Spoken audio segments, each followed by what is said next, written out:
meeting virtually. Yeah. All right. So the recently released California State Rail Plan establishes the vision and framework for significantly improving mobility in the next 25 years and beyond. The state rail network will connect more people to more places and is specifically well positioned to capture regional and long distance trips, which currently make up 75% of all automobile travel mileage in California today. Joining us today to share about the State Rail Plan is Shannon Simonds, the Office Chief for the Office of Rail Planning and Implementation at Caltrans. In this role, she manages a team of planners who develop, update, and implement the California State Rail Plan and the new Federal Corridor Identification and Development Program for the state. Shannon has a Master's of Arts in Urban Affairs from the University of San Francisco, and she joined Caltrans in 2016 in the Division of Rail and Mass Transportation. She worked in the rail planning branch for 3 years before becoming the regional rail coordinator for the Bay Area and the Central Coast. In that role, she served as the primary liaison for passenger rail service, planning, and capital project development for internal and external stakeholders. Please join me in welcoming Shannon.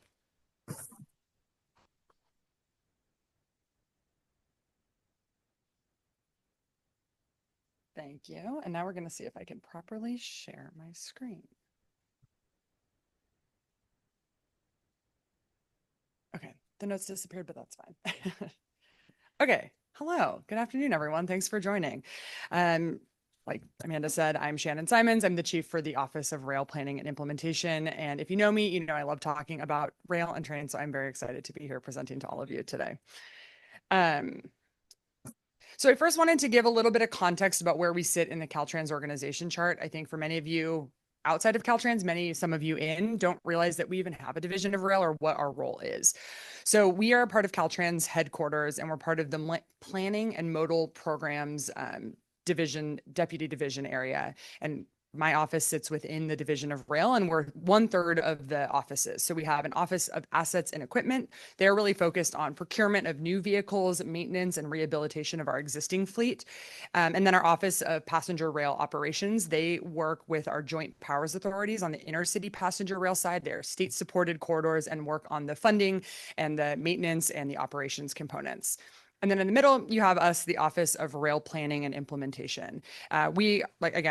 Like was already said, are responsible for the development of the California State Rail Plan, managing other federal programs, advancing implementation studies to actually implement and develop the capital projects that come out of the rail plan and subsequent planning efforts, and then a host of other things that aren't as relevant for today. So first, I wanted to start with a little bit of context for how the rail plan sits in relationship to some of the other Caltrans plans. So the California Transportation Plan, or the CTP, it provides the overarching policy framework for all investments and for transportation in California. Then underneath that umbrella, the modal specific plans focus on the priorities for specific modal components. And the CTP and Caltrans modal plans are developed as part of an iterative cycle, continuously informing one another and investment priorities. And you can see that the rail plan is part of that. So now, what is the rail plan? So the rail plan establishes a strategic vision for prioritizing state investment in the passenger and freight networks across California. It provides a framework for coordination between our planning partners, our rail operators, rail owners, and the state to develop a rail network with a strategic vision in mind. Since 2018, so a quick highlight on 2018, that was really the first time that we had done a more integrated statewide rail plan. Prior to that, the rail plan had really been largely used to fulfill various state and federal requirements that require you to report on different investments in route miles and ridership miles and things like that. We still do that, but in 2018, we took a new approach, as California high-speed rail was advancing, to really think about how can we more strategically integrate all of these services rather than think of them corridor at a time. We want to be thinking not just within the corridors, but also between them. How can we facilitate better mobility between the different parts of the state? And what does that look like at key hubs? And how do we integrate transit? So that really served as the basis for this 2024 rail plan, which enhances rail service in the public interest and serves as a basis for both federal and state rail investments in both passenger and freight rail projects. So we didn't want to reinvent the wheel. We think 2018 was pretty good. We did a lot of work to really get us into a forward-thinking place about rail, but we did want to revise the statewide vision. Work had been done over the past 6 years to advance various network integration studies in portions of our corridor. And so we wanted to incorporate all that hard work and those outputs, both from Caltrans and our partners at the local and regional level.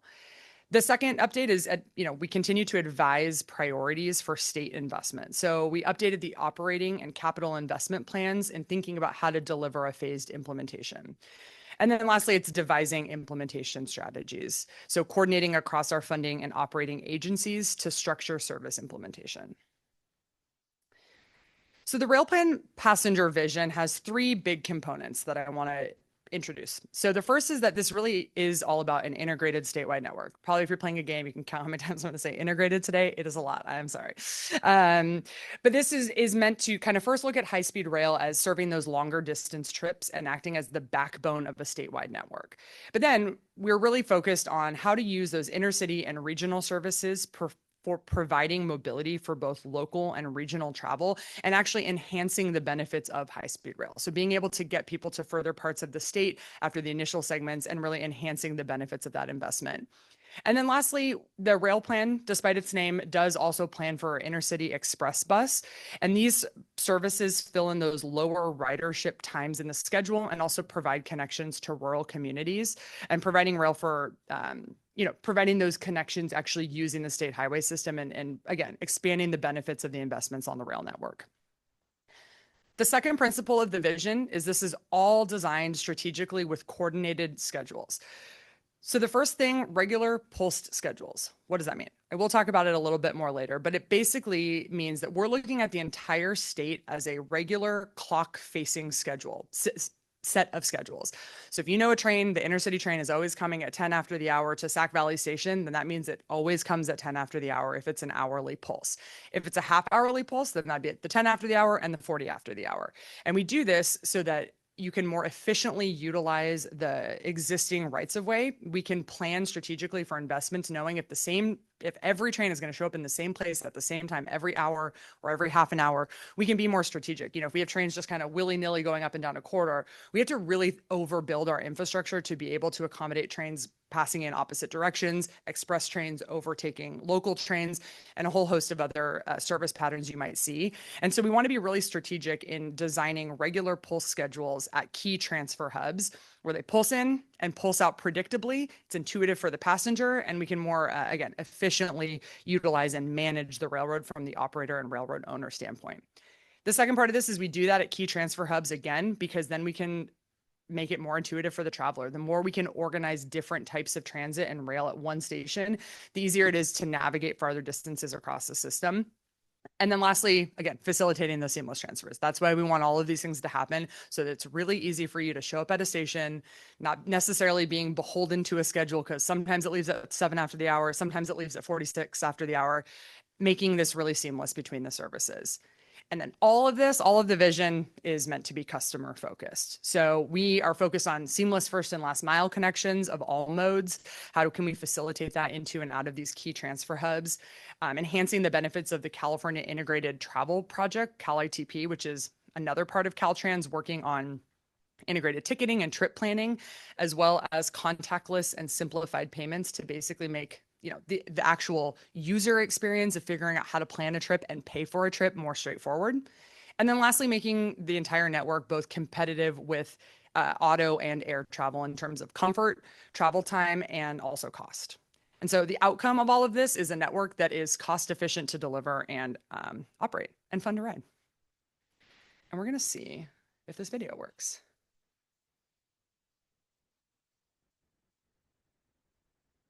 Do I have to turn on my computer sound? Is that what's gonna? I don't know.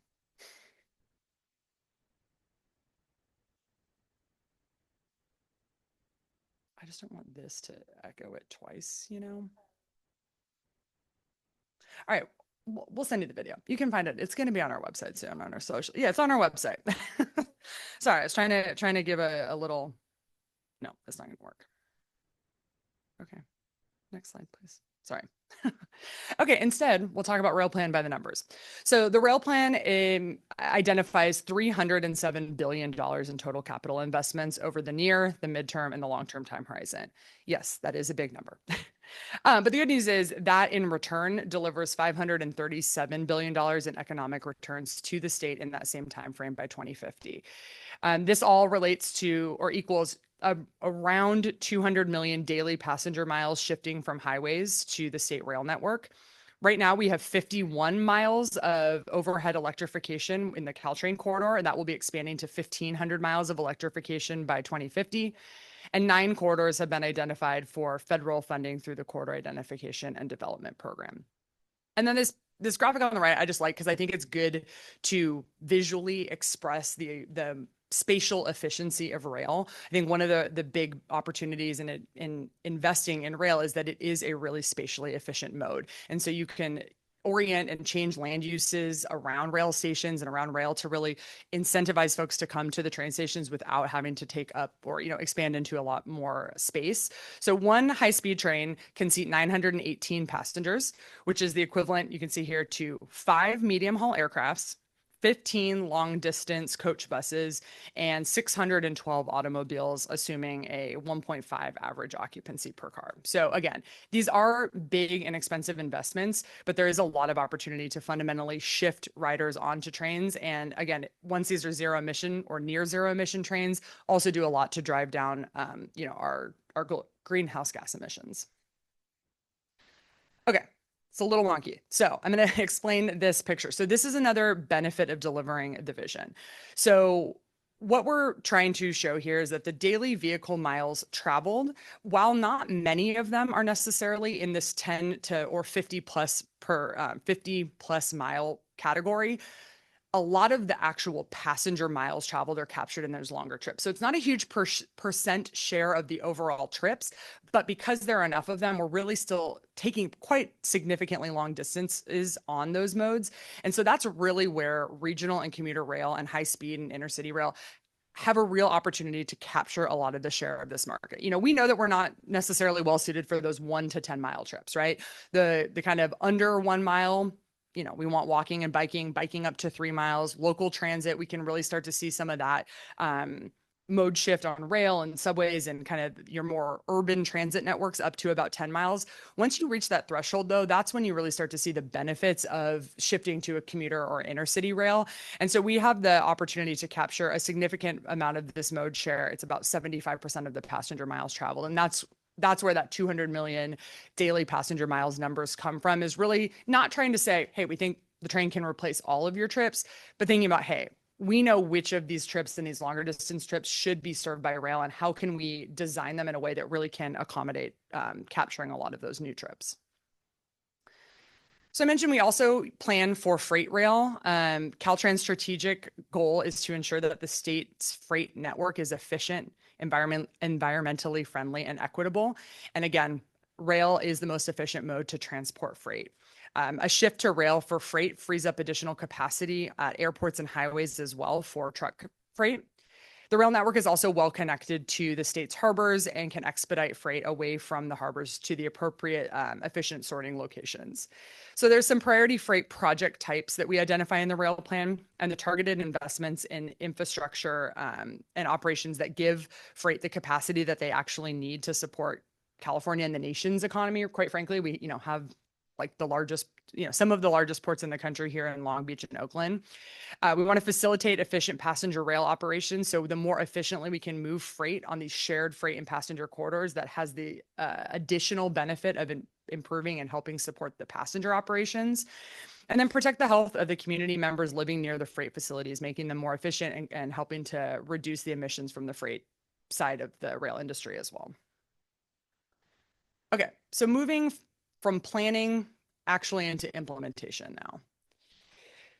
So passenger rail planning to implementation. The first thing, again, we start with that rail plan vision, which is really meant to identify a statewide integrated network. It's a vision for that unified network that aligns the need for passenger and freight service and connects rail to other modes. Our plan is to capture an increasingly large share of passenger travel and goods movement, like I said, in a way that supports safety, equity, climate, and our economic goals. We do that through strategic service planning. So I'm going to talk about this in a little more detail over the next slides, but the strategic service planning studies use the rail plan vision as an input. That's kind of our guiding set of goals for all of the work that we do to develop new and improved passenger rail service across the state. Our Caltrans service-led planning methodology that's been developed over the past 10-ish years at this point provides a documented, transparent, shared basis for planning with consistent assumptions across our stakeholders. And then the Corridor Identification and Development Program is a federal program that will support the implementation of intercity passenger rail. And then lastly, phased infrastructure in investments.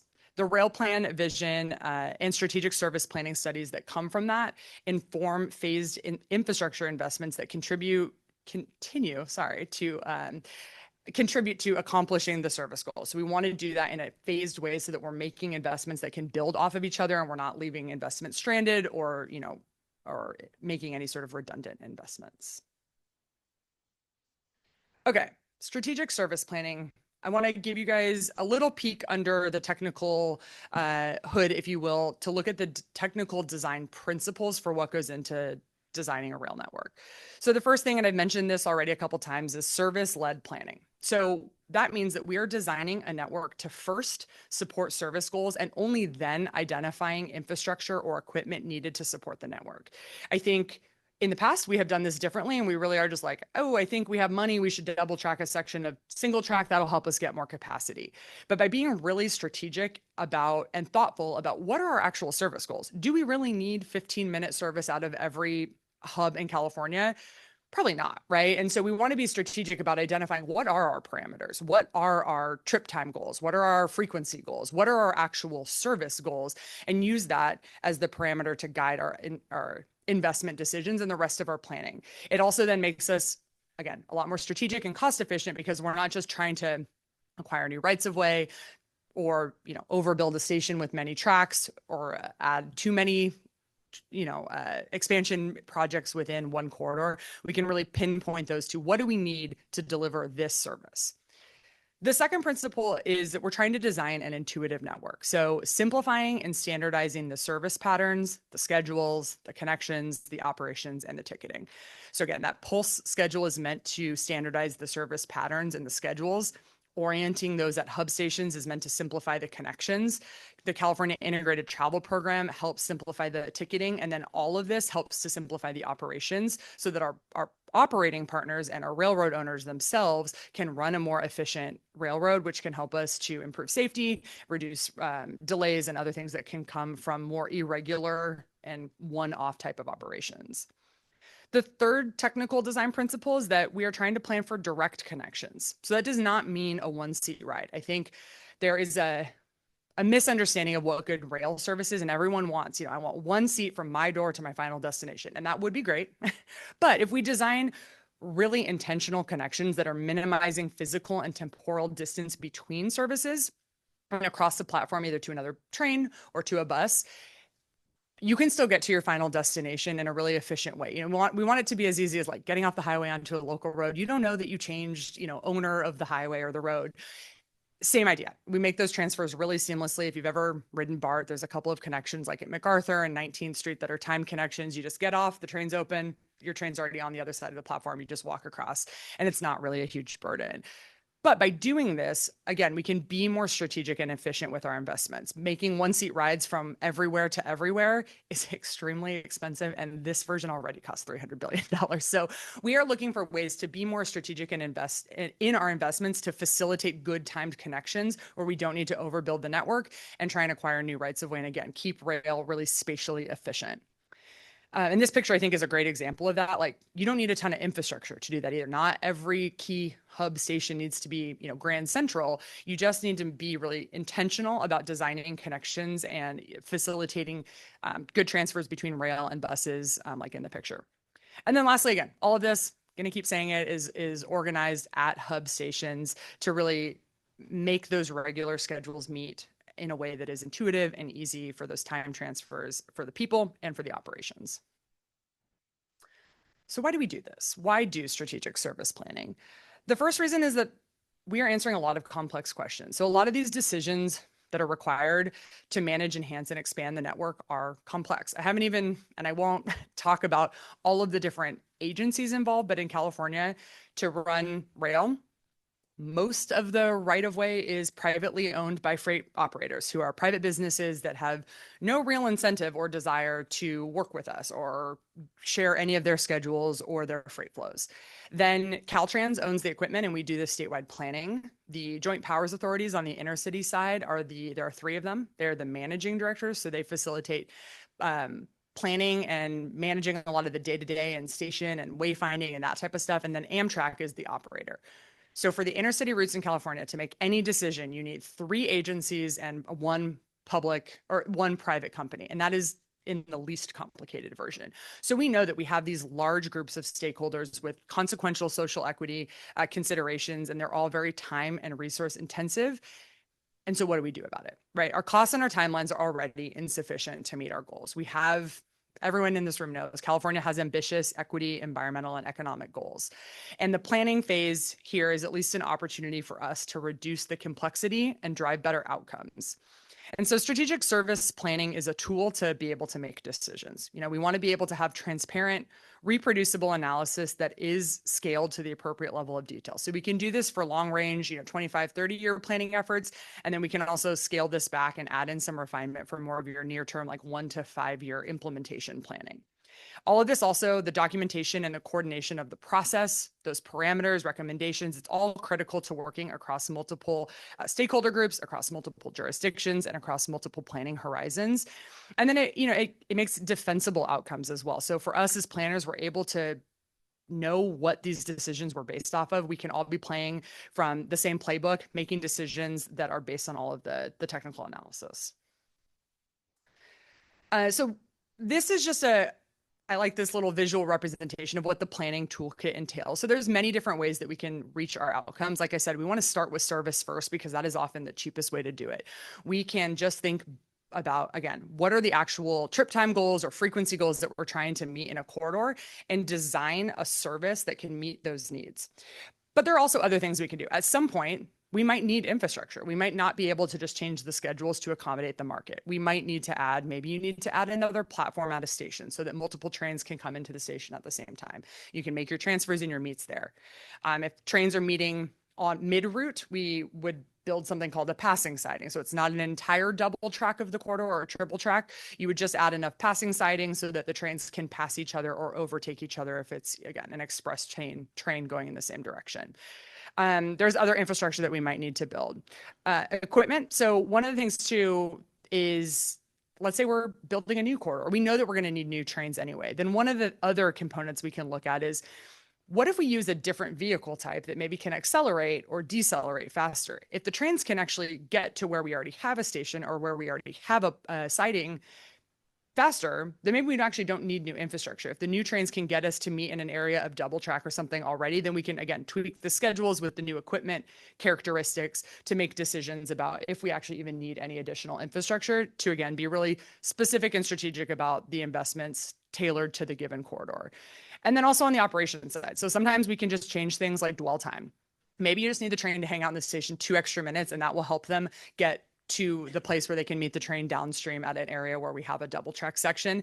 And so we can analyze those different things like dwell time at stations and some of the other components to see where on the operations side we can make changes before, again, designing projects that are often very expensive capital projects. I'm not going to read all of this, but I just wanted to show kind of a snapshot of one of the technical outputs that we might look at. So I've been talking about these connectivity hubs a lot. And I think, again, it's really important to stress that rail, one of its big benefits is it's super spatially efficient, and that includes the stations. So we can be really strategic in working with all of our, local bus and biking and pedestrian partners to design stations that are really accommodating. We want to put pedestrians and bicyclists and our most vulnerable users in, clear, close places to the platforms. We want to make sure that there's adequate and safe bike parking, making sure that, bus bays are easily identifiable and close to the rail line, and that the tracks themselves at a station are designed appropriately so that, you can get between all of the different, between the different commuter, local, express, intercity, all the different types of trains that might be in a station all at once. So again, you can facilitate all of this in a pretty spatially efficient way, usually just nestled into a downtown. So the corridor identification program, this is another kind of shifting away from the planning of the implementation to actually like, how do we get some funding? How do we tee ourselves up to actually do some of the implementation? So the corridor identification program is a new federal program that is intended to develop a sustained, comprehensive intercity passenger rail planning and development program. The idea is that it will then set forth a capital project pipeline that's ready for federal funding at the end of it. The corridor identification program and service development planning. So one of the components of this is to do service development planning. That will establish the service concepts and the necessary capital projects to actually implement the service. So all that stuff I was just talking about, service-led planning, our technical parameters or designs, all of that is going to go into these, plus a ton of other technical work on, financial and economic analysis, environmental analysis, and some conceptual engineering to identify a phased infrastructure investment plan that will basically outline how we accomplish the service goals identified in the rail plan and then translated into each of the corridors. So across the country, 69 corridors were selected into this program. 9 were selected here in California.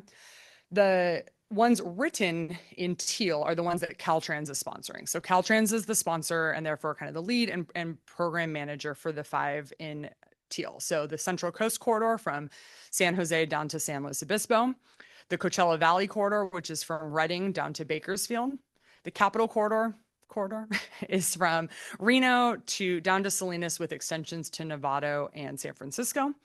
The Losan Corridor is from San Luis Obispo down to the border at San Ysidro. And then I explained San Joaquin when I said Coachella. And then Coachella is from Los Angeles out to the Coachella Valley.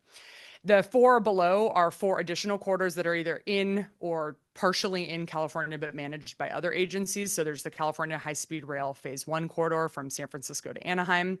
The Brightline West High-Speed Rail corridor is actually partnership with Nevada DOT, high-speed rail out to Vegas. The High Desert Intercity High-Speed Corridor is the connection between the high-speed corridors. And then the Amtrak Daily Sunset Limited is looking at actually getting the long distance trains that go to New Orleans to leave from Los Angeles daily instead of twice a week. And so the program is focused on the development stages. So this is, a snapshot from the FRA's, Federal Railroad Administration's corridor identification program. Systems planning, that purple arrow, that's basically what we think of as the rail plan. So that's kind of setting the vision. That's the inputs for how we identify what happens next. And then corridor ID is in these development stages of project planning and project development. So it takes a lot of what I was just talking about with the strategic service planning, but then starts to move us into project development as well. And then the implementation stages, it tees up basically a little hand holding between these things so that you're more competitive and already in line with the FRA when you get to the implementation stages for final design and construction and then ultimately operations. This is where we are. So this is how they define the program. So this is where we are right now in developing corridor ID. Step 1, it's a 3-step program, again, of planning and project development. The first step was just the FRA saying, we want to give you guys some money and some help to scope a really strong scope, schedule, and budget for each corridor service development plan that is meant to meet you where you are. So they're accounting for work that is ongoing and undertaken. They don't want us to be, redoing everything that we've already been doing, especially in a state like California that has a lot of really mature rail corridors. We're not just thinking about, planning rail for the first time. And then from that, they accept our scope, schedule, and budget. And then we get into the fun work, which is step 2, preparing and updating a service development plan. So that's, again, all that stuff I was just talking about, plus about 10 other tasks, which will result in a final service development plan that includes the capital project inventory and a phased implementation plan. The capital projects that are identified in the service development plan, so again, maybe it's the siding because we determined in order to run half-hourly service from Sacramento to Oakland, we need to build a passing siding at Dixon, something like that, right? That capital project then would get put onto an identified list that if the FRA determines, yep, we think this is ready, we think you have, state support, some funding lined up, support from the host railroad, then they will graduate us basically onto step 3, which is preliminary engineering and NEPA. And I think one of the important things about this program is even though we will have 3 grants, we don't have to reapply. So this is not a competitive program. Once you're in, which is great because even if, the FRA determines right away, maybe you're not quite ready, you need to wait, a few months or next cycle or until we have more money, you're already in. And so then once you get into step 3, in coordination with the FRA again, we'll be working to complete preliminary engineering for the capital projects and then completing the environmental review in coordination with the FRA. And then the real exciting part and the whole, I think, allure of corridor ID is once you're done with the corridor ID program and all of step 3, those projects that are now NEPA cleared, hopefully also CEQA cleared, we've been doing that in parallel, get onto a capital projects list that basically gives you, a thumb on the scale, if you will, for federal funding. Most notably is the federal state partnership for intercity passenger rail, but really for a lot of the other programs. And I would say, I know everyone's probably thinking, well, what if there is no federal funding? That's always a risk, right? That's always a consideration. And so our thinking is that this is a good planning process that really does kind of take into consideration a lot of the components that we've been developing as part of the rail plan for the last decade anyway. And so California is going to support this program, whether we have to scale some of these corridors back and fund it 100% with state funds or otherwise. We want to make sure that we are still pursuing this project so that, if and when IJA gets reauthorized or there's new federal funding, that we have all of our projects already done on a service development planning list, getting close to environmental clearance and getting ready for that project prioritization. But also I think we will increasingly start to look at, hey, if you were eligible to be in corridor ID, were you in there and working along with us as we're considering state funding as well? So I think there's still, a huge advantage to our partners working with us because you have, especially when Caltrans is a sponsor, you have your 2 biggest kind of policy and funding partners working with you to develop these projects. And so, the way that we develop these projects is similar to how we develop just the thinking about the planning anyway, is we want to start with the long-term vision. So we do all of that parameter setting, all those things we just talked about to identify what are we actually trying to get to in the long term? And that usually has a lot of those big projects. So new tunnels, new bridges, the big expensive capital projects. And then we want to work from our base year up to what's already kind of funded, what's in construction, what's already getting developed so that we can make sure that those things are building up towards the vision. And then that midterm 10, 12-year time horizon is meant to derive back from the long-term vision while continuing to realistically build, what can we realistically build towards in a decade between the near and the vision. And so the idea again is we want to be delivering interim benefits across the way. If we really know that we need a second Transbay crossing to be able to run trains down the peninsula from Sacramento, okay, that's going to take a long time. That's going to cost a couple $2 billion, and we're not going to get that done in the next decade. But what can we get done?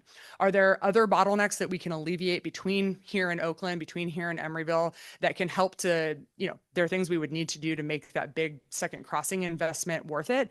Okay, let's figure out how we can build those up from our existing projects. We can improve reliability, maybe improve some travel time on the existing capital corridor, while knowing that those are investments that we will use in the long term as well, right? We don't want to just be building things just to build them. We want to make sure that they're giving us those near-term benefits, but then ultimately building towards the long-term vision.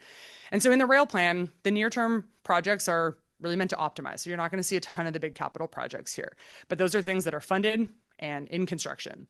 The midterm is more constrained, so it's not 100% funded, but it's things that are pretty much fully funded or have a clear path towards full funding. And then the long term is definitely unconstrained, but things that are kind of setting that vision and driving the good planning decisions for the near and the midterm investments. And this is impossible to read on these screens because NorCal is oriented towards printed paper and Southern California is oriented towards the PowerPoint, but you can find this in the California State Rail Plan on our website. But this is just, again, to show the network and the frequencies and how integrated the service will be in Northern California and then similarly in Southern California. So I know it's hard to read, so I'm not going to dwell on it too long. And then this is a lot of writing, so I'm going to just try and jump into this quickly. But this is meant to just highlight some of what goes into those big numbers that we have here, right? So 20 billion in the near term, 50 billion in the midterm, and over 230 billion in the long term.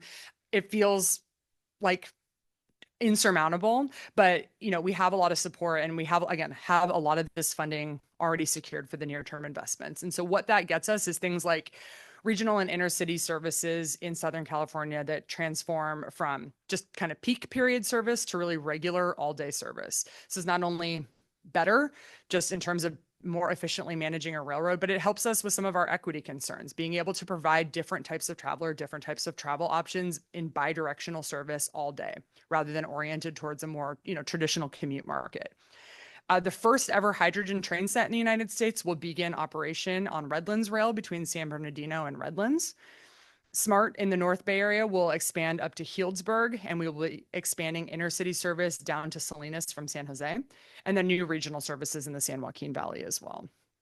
In the midterm, the improvements are aimed at strengthening the integrated rail network and leveraging high-speed rail that will come on in this time horizon. So that's the big one, right? High-speed rail will begin operations in the next decade in the Central Valley. And so a lot of our focus is making sure that those San Joaquin investments and other Central Valley investments are made so that when you get off a train in Merced, you can get on an intercity train right across that platform with a real seamless transfer and either, come to Sacramento or to the Bay Area. Again, enhancing those benefits before the entire phase one is implemented. Again, continued expansion for more frequent service in Southern California, and then continued expansion in the North Bay Area and increased frequencies to Salinas. And then in the long term, there's honestly too many big things to name, but full build out of high-speed rail phase one and the second Trans-Bay crossing between Sacramento, or to allow for through running trains from Sacramento down to the peninsula are some of the highlights. And so next steps, to wrap up, just want to highlight some of the things that we're looking forward to in getting the rail plan actually implemented. So again, Corridor ID program, I mentioned it. I think we're very excited about this framework for rail planning and capital project development and implementation for the entire state's network. I think it's a great opportunity to be in partnership with all of our partners in California, as well as the Federal Railroad Administration. But then again, of course, notably, it puts us in a pipeline for substantial federal funding in the future. We also are laying the framework for growth. So the service-led planning continues to, or allows us to continue to increase efficiencies across the state. We really want to standardize that and make that really how we plan for things moving forward, including fleet decisions, capital investments, and phased implementation. All of this I mentioned, is going to be happening on a zero emission system. So the Caltrans zero emission strategy for intercity passenger rail sets the course to develop and deploy zero emission trains in California and beyond just what's electrified on the Caltrain corridor right now. And then increasing the utilization of the rail plan. So I think one of the things that in the office we're most excited about is moving this beyond a static document. I think this is a great first step, so thank you for having me. But we want, to develop more of the web-based components. We want to increase the transparency of how we're tracking the projects, how the funding is coming along, how the projects are getting built, have just more accessibility for everyone to be able to toggle through a statewide map, learn more about a project, learn more about where the funding is and how to kind of interact with the rail plan better. And that is it. So with that, I will end and have questions.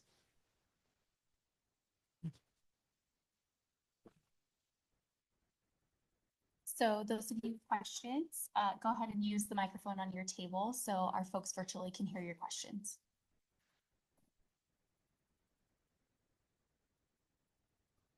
Hi, I assume as part of the connectivity, there will be connection to the airport. Good question. Airport connectivity can be tricky.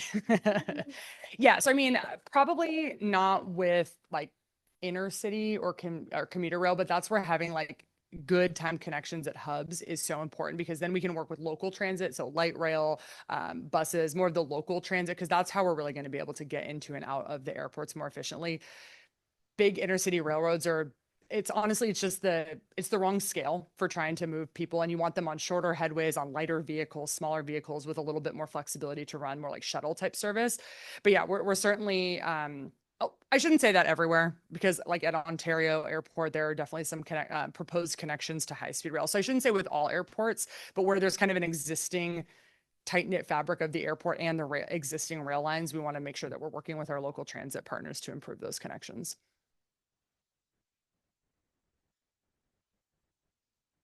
Hi. So my question is, you mentioned about sustainability and greenhouse gas emissions as well. So to avoid all that, are we considering an electric train, or what primary fuel you're thinking about using for for the rail? Yeah, great question. I mean, I will say I'm not our fleet expert. Remember, on the first boxes, we have a whole fleet office, but I will do my best to answer this the way that our fleet office would like me to. It's going to be a whole range of things. So I think, we have not only the CARB rulings, but obviously just our own goals and mandates to move towards zero emission trains or a zero emission transportation system at large. And so it's going to happen iteratively depending on where the corridor is. So the short answer is it depends. The long answer is it'll be a mix. So we will have overhead electrification, so fully electrification like high-speed rail and Caltrain and some other corridors. Some other corridors, though, may start off as battery electric or as hydrogen fuel cell trains, and those can be transitioned. A lot of the vehicles that were, again, deploying those hydrogen trains in Southern California, a lot of those can be converted. So you could put a pantograph, which is the thing that connects on the top of the train to the electric wires on an electrified system. We can design them in a way that you could convert them down the road and put a pantograph on them and still support it that way. In the Caltrain received some money from the state to do some research and development for a battery hybrid electric multiple unit train. So the trains you see like running in the Capitol Corridor are locomotive hauled trains, so big locomotive on the front. Smart up in the North Bay is what we call multiple unit trains. So there's, the power in each of the vehicles and you can kind of couple more trains or decouple them. And so as we shift towards more of these multiple units, which just have a little bit different operating characteristics, we can be a little more flexible. We can couple them or decouple them to, scale to different market needs. We can also play around with some of the technology. So what their R&D is looking at is, can we run it on the catenary, on the electricity on the Caltrain corridor while charging the batteries and then run it on the batteries off the corridor, like down to Salinas or something. So it's going to be a mix of things. And I think, we want to stay open as the industry evolves. All of these technologies don't work in all of our California corridors right now. We can't run hydrogen everywhere. We can't run electric wires everywhere. So it's going to be continuing to kind of work with our international partners and look at best practices for our corridors. So in continuation to that, I believe we are also working on any infrastructure upgrades that will be required to support the function of the rail as well. Yeah, absolutely. Yeah, and to the zero emission component, a lot of that is looking at, okay, well, if we're deploying hydrogen trains in one corridor, then we need to look at what are the maintenance and fueling characteristics for hydrogen, right? And making sure that we're, again, thinking long term so that we're strategic, making these investments, building these maintenance and layover and fueling facilities once that can accommodate a kind of ever-changing landscape on the zero emission fuel side of it. Is there a horizon time frame that you might know for improving access from Sacramento to South Bay area, Palo Alto specifically, or at least to San Jose, to shorten that time frame to something that's more competitive with automobile travel? Yeah, so in more of the near and midterm, there are improvements. It is more on the Sacramento to Oakland side of it, but one of the things we look at is how can we improve and facilitate better connections in places where we maybe can't make investments cost effectively on the railroad. So there's a lot of capacity constraints south of Oakland, but there's also a lot of opportunity to enhance BART south of Oakland. So what can we do to potentially, increase the BART service, help BART, what kind of looking at like what is our role in supporting some of our partners where we can't necessarily make the big investments to like alleviate the sea level rise issues that in the Alviso wetlands in San Jose, for example. So all the way to San Jose, honestly, more of those improvements are going to look like a multimodal trip with strengthened connectivity, facilitating better transfers between BART and Capitol Corridor. But the idea is that we will be enhancing the frequency between Sacramento and Oakland. And then eventually, like I was mentioning, the plan is for there to be a second Transbay crossing that will accommodate conventional standard gauge rail so that you could take a one-seat ride from Sacramento down to San Jose via the Peninsula route. But that's the long term, I'm sorry to report. Unless anyone has $2 billion they want to give me. Speaking of long term, I know in local and regional planning, the near term needs just keep coming up and there's no time and funding to address the mid to long term needs. So does that happen a lot in rail, and do you foresee the midterm and long term projects come through? Yes and no. So I do think it is a little bit different because we are trying to bake in some of those near and long-term needs, and they're a little bit more predictable in many cases. That said, we do have railroads that are falling into the ocean in Southern California, and we have a lot of big climate imperatives that are obviously need to be dealt with because you can't run 15-minute service if you don't have a railroad. And so I think that is an area that we have, quite frankly, until somewhat recently, not been super strong on in the rail plan is how do we build in resiliency planning and climate planning in a way that is proactive enough to make sure that we are actually dealing with the problems before they are problems. And I think it's still a work in progress. I think there will still be in the Southern California and the Low Sand Corridor, there will be near-term emergency needs on the coast that continue to come up that stop service that we are going to have to come up with money to on the operations side to have bus bridges where the trains have to stop because there's a mudslide or something like that. But I think there's some legislation in Southern California and more of a shift now into figuring out how do we identify and build in those climate risks to the midterm projects so that we're dealing with them before having to do the big investments in the long term, but not continuing to push it away because near term projects continue to come up. But yeah, it's definitely tricky again, because like every project costs hundreds of millions of dollars. And so it takes a long time to secure the funding in many cases. And we don't want to obviously not deal with near-term issues, but really to be able to fully resolve those in some cases is relocation of the railroad. And so we have to continue to focus on developing all of the projects that build towards that long term. Hi, we have a question online. It says, how do you help mediate between the conflicting services of freight and passenger rail, for example, the Capital Corridor to improve more frequent trains? That is the $307 billion question. No, I'm just kidding, kind of. So I'd say the first answer is we do help facilitate that, but I would also say that it can be challenging. We don't always have the same goals between passenger and freight rail.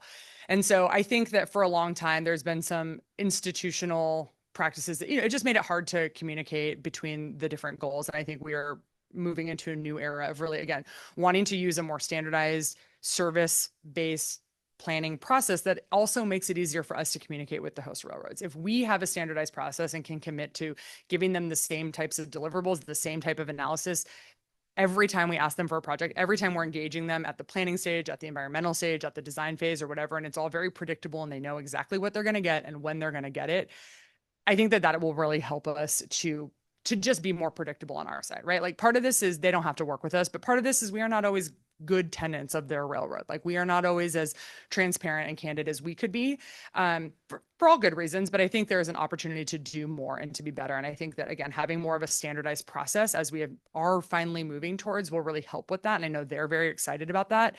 They like the Corridor ID program because they want to know what are our priorities? If they have every town, every city, every operator coming to them with, I swear my priority is the highest. And yes, Caltrans supports it. They're like, is that true? And having a real process through Corridor ID that Caltrans is the sponsor of makes it really clear, like, these are our priorities. This is when we need to engage you on conceptual engineering. This is when we need to engage you on operations modeling, or this, for all of the different components, helps them understand where those priorities are coming from and coming through Caltrans. And so I think part of it too is getting to know what their actual business goals and business interests are better as well to build those into our projects. So it's not just us trying to convince them of the benefits of the passenger projects. They get that, but they have a bottom line, to their shareholders. And how can we kind of marry those two so that we are delivering what we need to deliver for the people while also helping, to protect and in many cases enhance their bottom line. I'm curious, I fully understand it's an unconstrained plan. But it seems like the near term and midterm have had some thinking on what available funding. Is there like a financial element of the state rail plan that says like, hey, this is the share of the pie that rail would need to take home in order to stay on this schedule, or this is how much bigger the pie has to get in order for rail to deliver on this schedule? Yeah, so it's not necessarily percentage, I wouldn't say is how we describe it, but yeah, I mean, it's like, these projects are considered fully funded. They have to stay fully funded for us to stay on this. So that's the big thing. The near-term projects, cost escalations happen for all sorts of reasons, more so now, right? With inflation and other things. But in terms of like the whole pie, I mean, the short answer is there isn't enough available funding for rail. I think, in California, we have one dedicated program for rail, and federally there are a couple, but we're competing against the entire country for that. And they're, not super significant. So I think there are opportunities to potentially look for ways that we could increase the total share of funding into the, transit and intercity rail capital program, some of the GRF programs. But I also think there's an opportunity to figure out, like, are there places, within Caltrans that we can start to carve out some more of kind of formula funding or standardized funding, at least on the operations side, so that we're not having to dip into like operations fundings to try and support capital and vice versa. So no, not necessarily like that. It's not like percent Y to stay on timeline Y, but yeah, it is like these costs have to stay the same and stay with this funding share. And, we identified the programs that we think are probably the best fit and how likely we think we are to get, some share of that funding. But it's a lot of competitive funding. So much, like we all know, none of that is a given, unfortunately. What was the biggest challenge with rolling out the new state rail plan, and was there like a lesson learned at the end of this? Let's see. I think it probably is just there's a lot of different stakeholders working on this, right? And so that doesn't necessarily mean that even everyone has different opinions, but it's just everyone has a different part of it that they care about the most. And so making sure that we are able to meet all of those needs and reconcile issues. And then honestly, I would say there's a lot of internal changes that happened in the course of writing this rail plan. Our entire office basically changed, our division changed, everything changed. And that just makes it hard to kind of have some continuity. And I think that when that happened, there were just some lulls in the development, and it just led to stalls that didn't necessarily need to exist. But because they did happen, new priorities had happened, new legislation had happened. And then we had to spend time to really do much more of an overhaul of a draft than we probably otherwise would have to meet to respond to and meet the needs of some of the new policies and new funding that was available. Like when we started writing the rail plan, the Corridor ID program didn't exist. But by the time we finished it, we're like, well, we can't ignore it. This is going to be like our big planning and project development funding and coordination program. So I think, yeah, it was just how long it ended up taking. It meant that we had to go back and revisit a lot of things. And so that's why I am personally so excited to make this more of a living document. It's never going to look like this again. We're going to be, trying to provide annual updates, more of a kind of a high-speed rail type model, and like a business plan. We just give you updates. And then in 4 years, we can kind of boil that all up, run some new ridership numbers, run some new GHG modeling, and then put out a rail plan. But it won't, we're not starting from scratch every time. We're kind of already updating the next rail plan.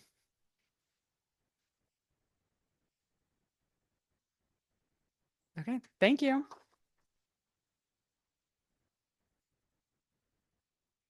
This gift for you. Oh, thank you.